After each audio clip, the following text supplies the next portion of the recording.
خارق وتا کو شیخ احمد بابا په باندې شیخ احمد بابا یو دی شیخ شاباس په پایانو کې دی خپل له فوج ور کړی دی هغه باندې اردان فتح کړی نو داغه یوسف افغان نوم دی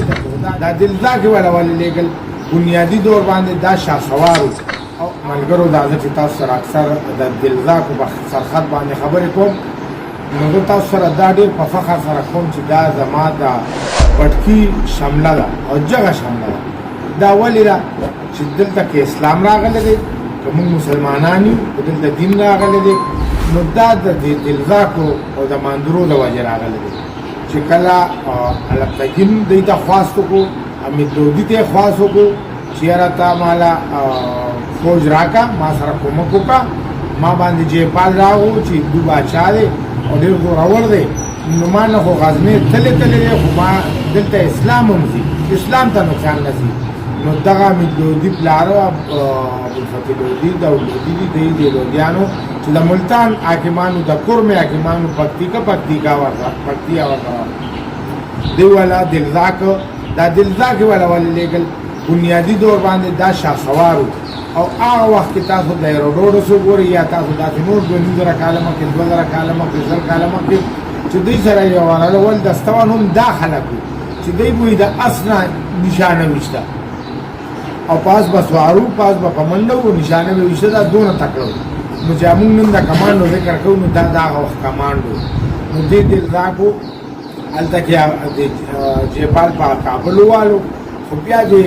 لپتګین سره په یو لکه روپیا روغه جوړه راوسته نو څه دلزاک مادوري کې خپم شو خو څو غربیان پاتې بیا د هغې نه پس کال پسې بیا جګړه وشوه نو بیا یې کابل واخیستو بیا یې جلال آباد واخیستو بیا ورپسې خیبر واخیستو نو خیبر کې لومبۍ جومات چې دی نو د دوی شاه سوار د دوی سپهسالار چې کوم علي بن یوسف نو هغه چې دا فتح کړو نو هغه د علي مسجد په نوم باندې د لومبۍ جومات جوړ کړو اوسه پورې لا موجود دی شکل یې خو هغه نه دی هغه قدیم خو بیا موجود دی بیا هغه پېښور وایي شو د پېښور والي شو قاضي قضا شو بیا هغه ترلا شیخ آدم لا چې بابا صاحب باندې پچاته او د بابړې لار کې او د پړانګو لار کې مزار شته دغه بابا صاحب چې دی دا دغه د شیخ آدم بابا نو دغه شجره مونږ سره شته بیا هغه نور فوجونه نه چارته فتح کا بیا هغه فوجونه ورکړو نو خارق فتح کو شیخ احمد بابا په باندې شیخ احمد بابا یو دی شیخ شاباس په پایانو کې دی یو بل وی شیخ تفور بابا یا مانګل پل سره دی چې ماندرو د موکره د پیپو د نوخار مشترکه دی بیا چې راغلی دی بیا پلان له فوج ورکړی دی هغه باندې دغه فتح کړی دی مردان فتح کړی نو دغه یوسف افغان نوم دی د بغداد دی اسکول شاته دغه شان د دې یو جرنیل ملک یحیی دی اوسه ګاډي دی علاقه کې خاص دی ایوب خان وی چې دا خبر نه بدو هغه لکه بم جوړو باندې قدمم لګو نو الله دې دا فضل انور خان دا عارف خان او د دې خپلګری چې عبدالله خان وغیرہ اختیار صاحب مولانا صاحب چې دا د دې تاریخ سرخیل دی تاریخ حسین چې د دې د نمائندګي کوي او دینی ویم کوي نو د دې دا سراج الاسلام دا دارالعلوم دی او بلکې اوس جامعه ده په پلوسه کې نو دا ګورئ چې هغه هم زر کاله مخکې د دین خورول زر کاله پس هم دین خوري زر کاله پس هم د دین خدمت کوي نو دا د دې په دی ان اے کې د دې په جنس کې دا شامل دي چې تبا خالص مخلص د دین خدمت کوي نو د دلزاکو ماندرو چې چرته دلی دي دای پټکې جوړا کفنو دای جهاد کړي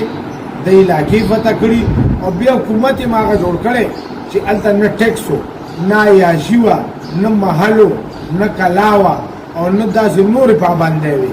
نو د 1500 کال دلته د 2500 نو 1500 راپورې شروع کړو نو دا 1500 کال زیات د حکومت شیخ زمون دا تاریخ پټ شوی دا ان شاء الله ما سره چې دې مرستيالي دا تاریخ بمرو بازو د دلزاکو د اهل زلی بمرو بازو او بیا د ماندرو مشرانه چې په سرکانه کې نعمت شاه بابا او نار شاه بابا دغه شان په دغه کې سید محمود شاه ماندوري دی د ماندورو بابا په پټال کې پلاچه کې سید دوست محمد شاه ماندوري بخاري دی حاجي بهادر صاحب سره د هغه استاد مندرو بابا دی دغه شان په جبه تر کې چاراټ کې هم مندرو بابا دی چې شهادت مونږ په غزا کې بیا ورسره په کوترپان کې مندرو بابا دی چې سید مرشا غادي نومې د نوخان مندرو لیکلي او دغه جبهتر والا د ځاخلو نه مندرو نو دلته کې ډېر داسې خلک شته خو زه بیا تاسو ته مندرو جلزا اپیل کوم چې ستاسو تاریخ د نور پښتنو غوندې پټ دی دا روباسئ دون عظیم تاریخ د چا نشته تاسو مونږ هم د واقعاتو ساتئ او مونږ د دې مولانا صاحب د تاریخ صاحب ډېر مشهور او دا امین الله صاحب امیر الله کاکا ډېر مشهور شاهي بالا چې شاهي بالا دی او زموږ په مینه راغلی دی مونږ سره دلته کې په دې لږ وخت کې دونه نږدې شو چې د زړه سر مو دی او مونږ یقینا د ایرې نه دی خدای دې تاسو ښاد او باد ساتي او د عالم خان فضل انور خان د دې دا ملګري عبدالله خان دي دا طارق صاحب دي دوی چې کوم نامیشن روان کړی دوی مې یاد وساتئ په دوا کې ما فرمان الله جان مې یاد وساتئ انشاءالله نور بیا چېرته خبرې کوم.